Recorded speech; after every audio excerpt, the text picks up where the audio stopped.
നല്ലോണം ശ്രദ്ധിച്ചോളൂ. വിനോദത്തിലും കളിയിലും തമാശയിലും കോമഡിയിലും സിനിമയിലും നാടകത്തിലും സീരിയലിലും അതുപോലത്തതിലുമായി കറങ്ങുന്ന ആളുകളാണോ മുന്നിൽ വരുന്നത്? അതുപോലത്തെ വിനോദികളാണ്, അതുപോലത്തെ ആളുകളാണ് നിന്റെ മുന്നിൽ വരുന്നത്. ഏതിലാ നീ പെട്ടിരിക്കുന്നത് എന്ന് നല്ലോണം ഒന്ന് ചിന്തിക്കണം.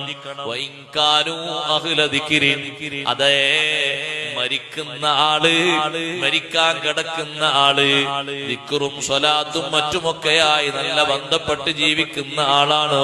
നിത്യജീവിതത്തിൽ പതിവാക്കേണ്ട ദിക്റുകളൊക്കെ പതിവാക്കുന്ന ആളാണ്. എന്നാൽ മുന്നിൽ വന്നിരിക്കുന്നവരോ നല്ല നല്ല മഹാന്മാരാണ്, സന്തോഷത്തോടെ ദിക്റ് ചൊല്ലാൻ പറ്റുന്നവരാണ്. അവരെ കാണുമ്പോഴേക്ക് മരിക്കാൻ കിടക്കുന്ന ആൾക്ക് വലിയ സന്തോഷം തോന്നുകയാണ്.